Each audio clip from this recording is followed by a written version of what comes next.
heard it too many times and it feels too cliche. Be yourself, be yourself, be yourself. But it's actually not too cliche because we live in a world full of people who are fake, people who wear a mask, unhappy individuals who are not fulfilled by their lives. If being yourself is as easy as 1, 2, 3, then why is it that people are not being themselves?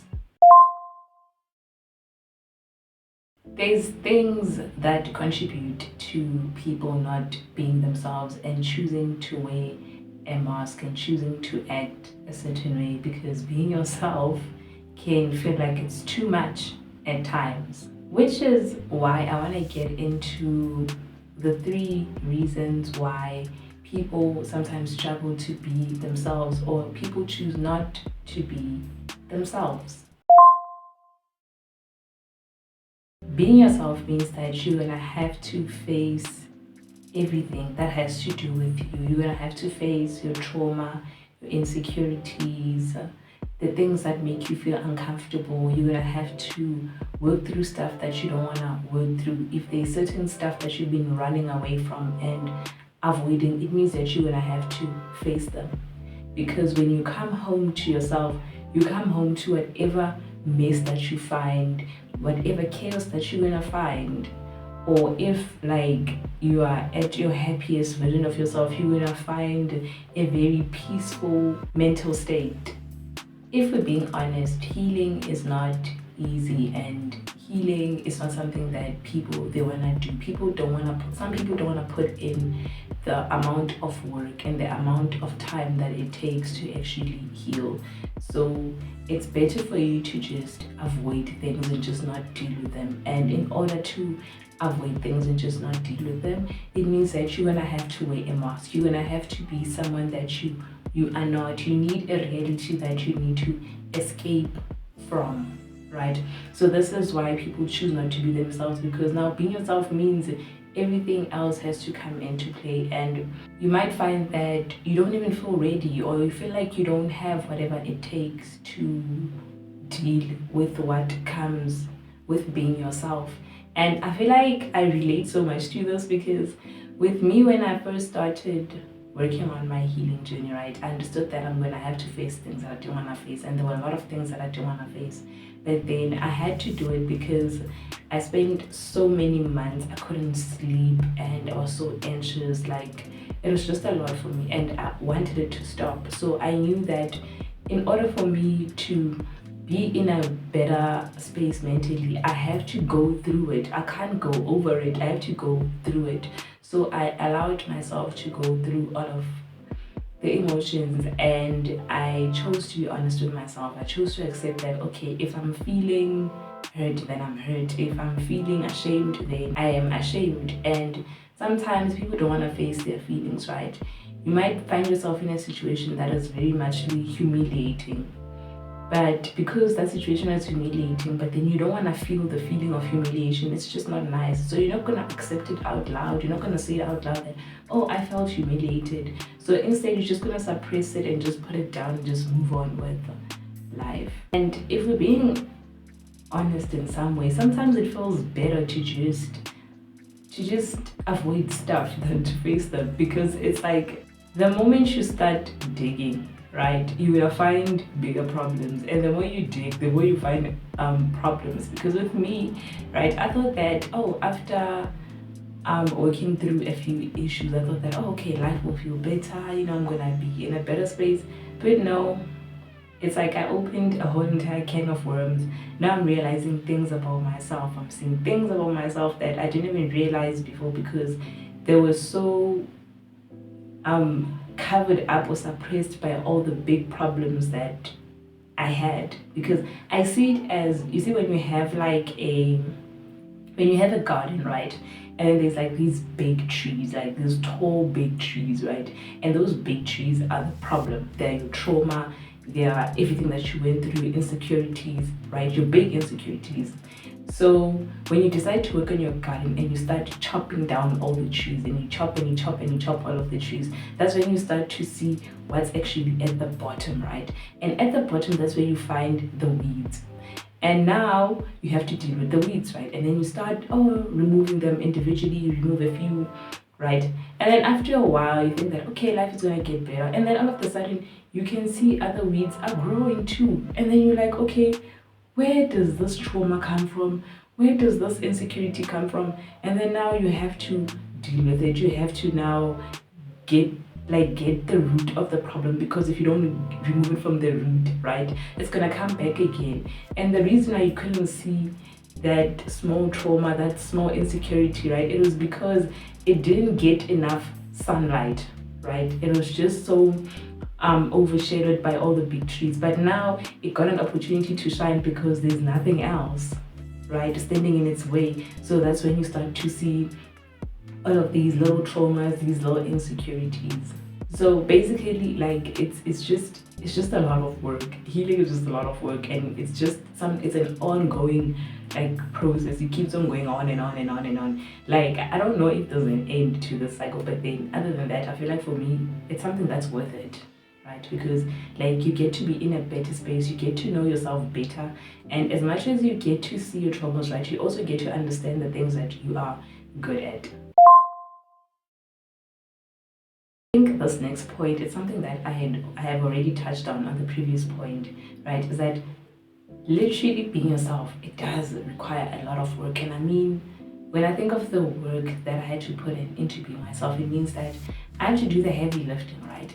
So if I'm passionate about something, for example, let's just use the fact that I decided to learn how to draw and illustrate. I was so passionate about it. I liked it. It was nice and all of that. And then now when I start doing it, right, and I realize, oh, there's so many things that I don't know. So I have to put in the work to make sure that I'm good at it, right? So it's like now you have to sketch each and every single time. Now you have to learn all the techniques. And there's certain techniques that I don't like using. There's certain processes that I don't want to do. Like, you see all of that hard work of tutorials and everything. Like, you feel like if you wish you could just get to a point where you're just good at it, right? But it doesn't work that way. I have to put in the work to get to that point. And I feel like it's the same with being yourself. You have to put in the work into understanding yourself. And sometimes understanding yourself, it means that you need to spend more time with yourself, right? And some people don't want to spend time with themselves. They would rather be outside. You would rather go out, but then you don't want to take the time to even like just 20 minutes just to sit down with your thoughts, just to journal, just to understand yourself better, because it might feel a bit boring. And also when you think of the work that you have to put into being the better version of yourself, it's not as easy as 1, 2, 3, right? Because if you need to be yourself, that's when you get to know that, okay, I'm passionate about this, I like that. And the things that you like and the things that you want, they require you to work very hard to get them, right? Rather than just taking a shortcut. And I feel like I understand why people choose not to be themselves and just to be someone else, because when you look at another person, okay, let me use me as an example, right? So fine, this is me, right? I'm passionate about mental health. I'm passionate about hobbies and everything. And I had this experience where I would see certain individuals in my life or just people around me, right? It's like, oh, okay, I started a new hobby, right? Or I start doing something new, or I'm now passionate at something new, right? And I speak a lot about this. I share about this a lot to everyone else, right? And now all of a sudden, the person decides that, oh, okay, fine. Now I'm now also interested in this. Let me do this. Fine. They do it. It's okay. I don't care at the end of the day, because at the end of the day, I'm just going to do whatever I want to do. So fine. You copy what I do. Okay, you do it. You don't even know if you like it or not. But then because it's easy for you to take what's already made than to find your own thing. Fine. You copy what I do. And then now the next thing, I discover another hobby or something else or another topic that I'm interested in. I start talking about it. And then now, okay, fine. This is what she's doing. Let's just copy her and let's do that, right? So now it's just this whole cycle of you have to look to the outside to be. Do that make sense? Yeah, it's like in order for you to be someone, you have to look at what other people are doing. in order for you to live life, you have to look at other people that, oh, what is this person doing? Oh, that's what they're doing. Oh, okay, let me do this. Now, if, let's say, for example, I decide this thing of copying other people, trying to be other people because you don't want to be yourself, it feels a bit weird because as I'm sitting here right now, right, I have a lot of things that are pink, right? I love pink. And let's say somebody decides to copy the fact that, oh, Precious likes pink, right?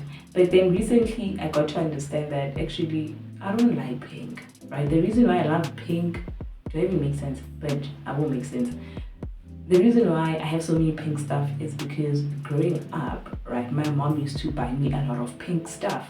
So automatically I got used to having pink stuff. And I got used to it so much that I started to buy myself pink stuff. But now, as I'm growing and I'm understanding myself better and I'm understanding that, oh, okay, I love a lot of autumn colors. I love autumn colors so much.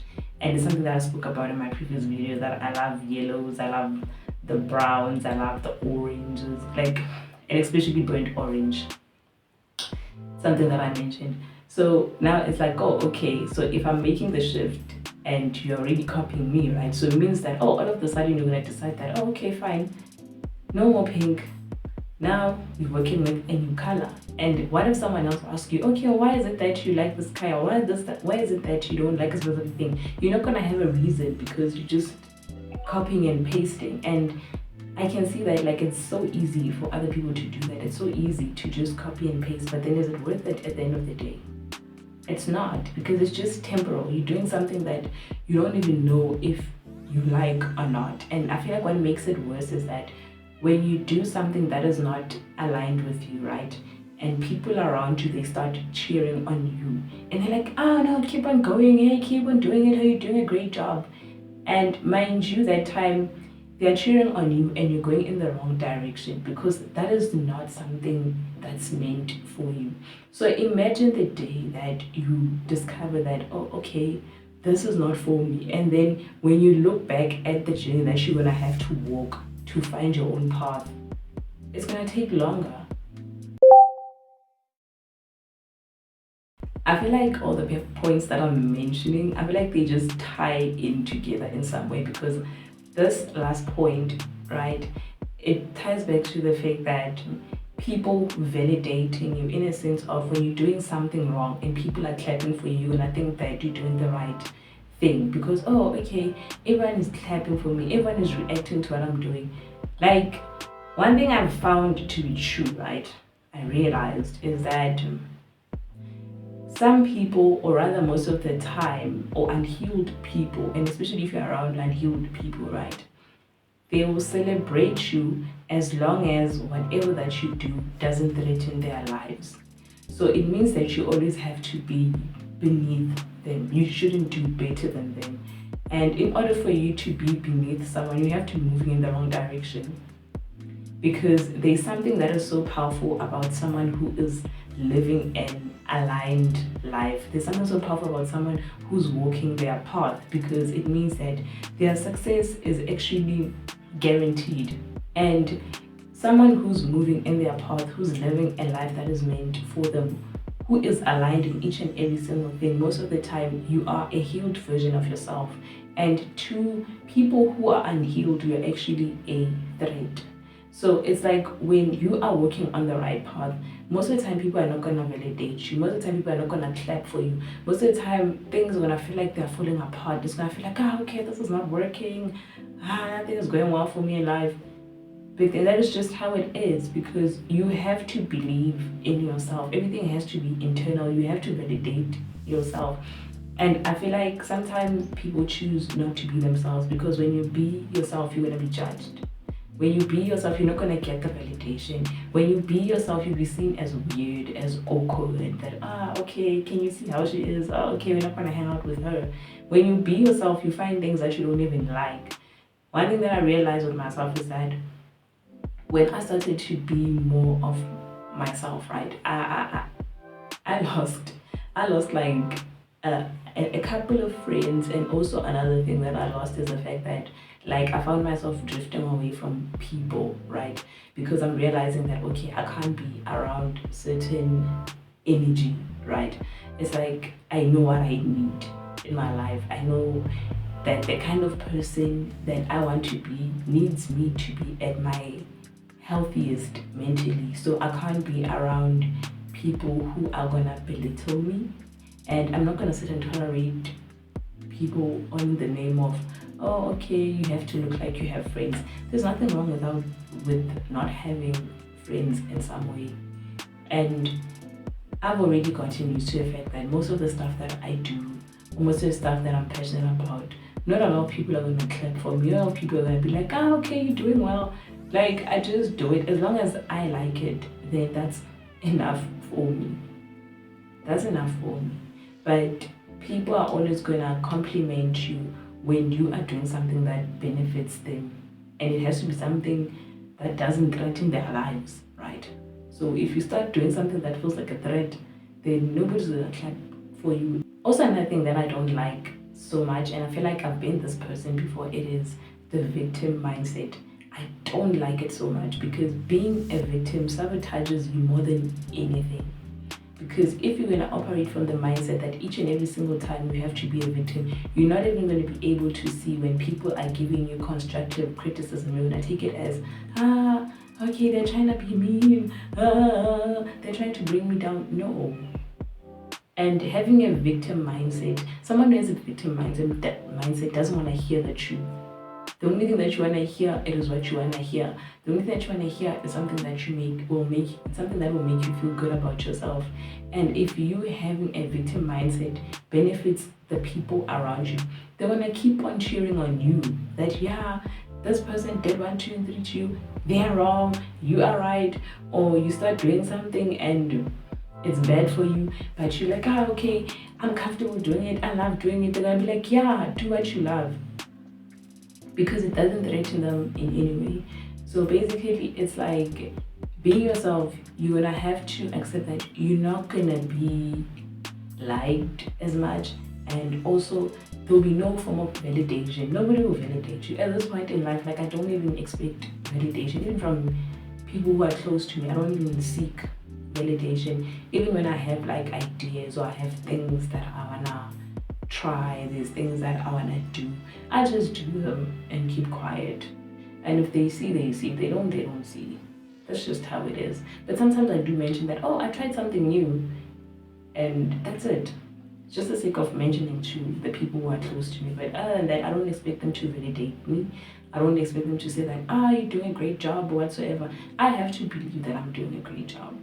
I have to believe that. I know that it's not easy, but then I know that it's worth it, because being myself brings more peace than being something that I'm not. Like, I feel like pretending takes a lot of work. It's a lot of work to pretend. It's a lot of work having to look at other people's lives and how they do things and how they operate, and just study them so that you can be like them, and just not studying them from a perspective of, okay, what can I learn from this person and how can I actually apply it to my life in my own way. Because that's one thing that I noticed is that it's like, I see it like it's the same with like drawing, right? I could draw a sketch, right, of a cat, but then the way that I draw a cat will not look like another person or another artist drawing a cat, because we're gonna draw it based off our own unique styles. So that's why I'm saying that I feel like in life it's better when you take inspiration, that, oh, okay, I saw this inspiration art of a cat, right? But let me do it my way. That, okay, this is how I operate, this is how I do things, these are the colors that I like, these are the colors I would like to work with. Yeah, that's inspiration. And I feel like that's how life should be, like taking inspiration from others, because I feel like there's no original idea out here. We are all drawing inspiration from somewhere. And also, like, with this thing of original ideas, because ideas are always floating around. If you don't do something, if you come up with an idea and you don't work on it, trust that another person will do it exactly the way that you thought of it. It'll get to them too.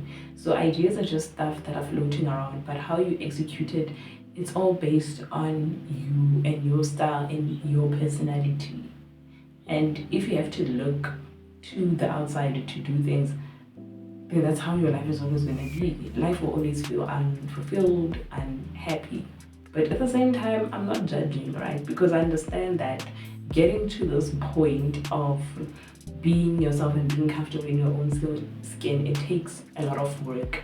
Because when I look at myself, the amount of tears that I'm cried thinking about some of the things about me that are wrong, that society would judge, right? And think of the experiences of, oh, someone said this about me, someone said that about me, and it hurt me, and now you get to understand that, oh, the reason I'm like this and like that is because of this particular condition or because of that, and you having to relive that whole situation and that whole experience. It can be a lot at times, but then I understand that in order for me to move forward and be better, I need to go through it. It's hard at first, it's messy in the middle, and it gets beautiful at the end. It's not gonna be easy, it's not an easy journey, but it's worth it in the end.